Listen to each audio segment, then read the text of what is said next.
Police in Canada have arrested 3 Indian nationals over the alleged killing of Sikh separatist leader Hadeep Singh Nijjar last year, and it triggered a major diplomatic row between the two countries. The 3 suspects have been identified as Karan Brar, Kamalpreet Singh, and Karanpreet Singh. All 3 suspects were arrested from Alberta, where they have lived as non-permanent residents for at least 5 years. They have been charged with first-degree murder as well as conspiracy to commit murder. If you're not familiar with the case, you must be thinking, murders happen every day, right? Why would this one be any different? Who was Hadeep Singh Nijjar? And why did his killing lead to a diplomatic spat between India and Canada? To know that, we need to know more about the victim and his alleged connection to Khalistan movement, seeking to create a separate homeland for Sikhs, who are a religious minority that make up to 2% of India's population. Notably, Canada has the largest Sikh population outside of India. While not all Sikhs want a separate homeland, some powerful and influential people from the community are strong advocates for what they see as their right to have a separate state for people belonging to Sikh faith. Hadeep Singh Nijjar was one of them. His supporters see his murder as India's way of trying to send a message to all Khalistan supporters. Hadeep Singh Nijjar was born in the district of Jalandhar in the North Indian state of Punjab. In 1997, he moved to Canada, allegedly using a fake passport under the name Ravi Sharma. Once in Canada, he applied for political asylum. In a sworn affidavit, he stated that his family had been arrested back home and he himself had been tortured by the police under false charges. His claim was rejected. The officials handling his claim thought some of his documentation appeared fabricated. They also suspected that the letter attesting to his torture, supposedly written by an Indian physician, was also forged. The panel reviewing his claim reported that they did not believe Mr. Nijjar's claim that he was arrested and tortured by the police in India. So his claim was denied. Not about to give up, Nijjar married a woman who was in the position to sponsor his immigration. Again, Canadian officials suspected that circumstances surrounding his marriage appeared shady.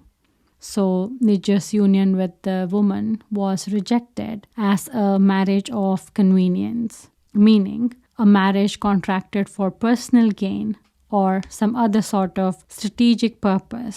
Basically, not a union formed for love and companionship as it should be. He appealed the decision and was initially rejected, but after several attempts, he was ultimately permitted to stay in Canada.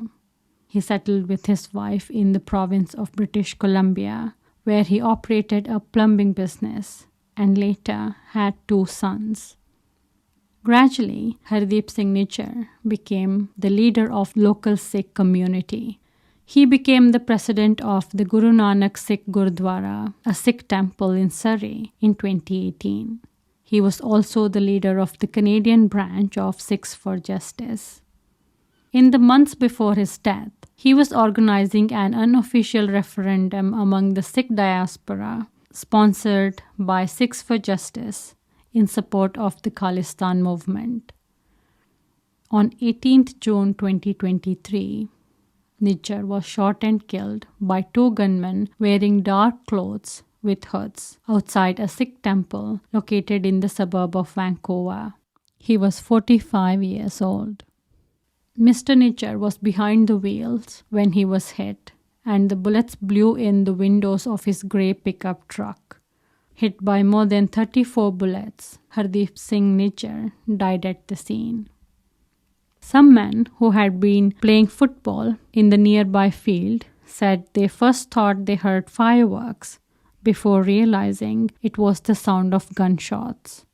Video footage and eyewitness accounts reported a coordinated attack involving at least 6 men and 2 vehicles.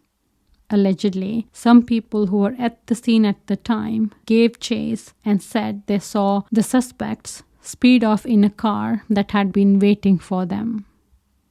Those close to Hadeep Singh Nijjar have claimed that he was warned by Canadian intelligence services sometime before his death that he was on Indian government's hit list.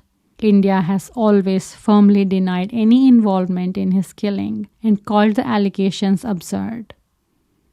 A large memorial was created for him outside the Surrey Gurudwara doors where he served as a president. His funeral was attended by hundreds of his supporters.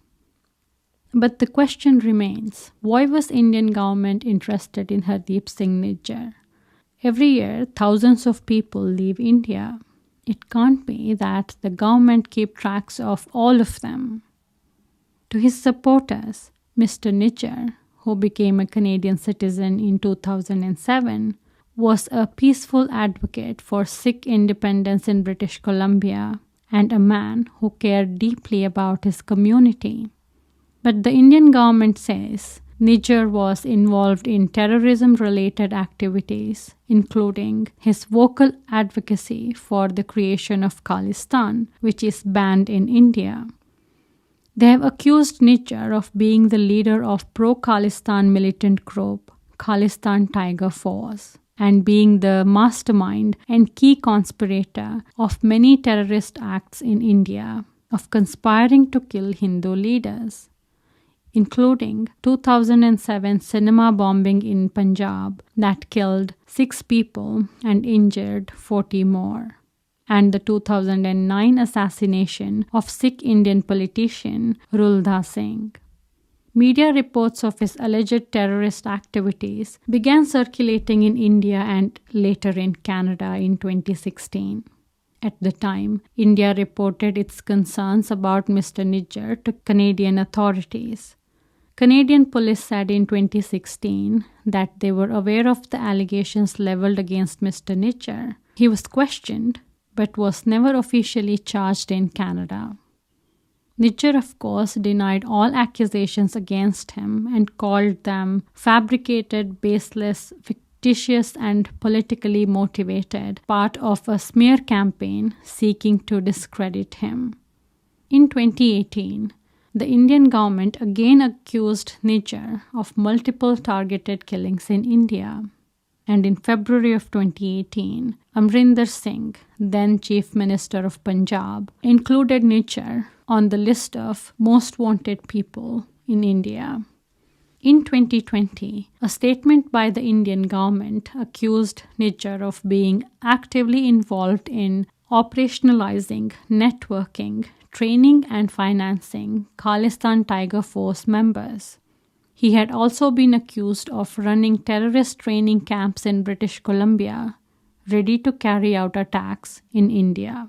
In July 2022, Indian National Investigation Agency, which probes terror-related crimes in the country, announced a $1.2 million reward for any information on Hadeep Singh Nijjar.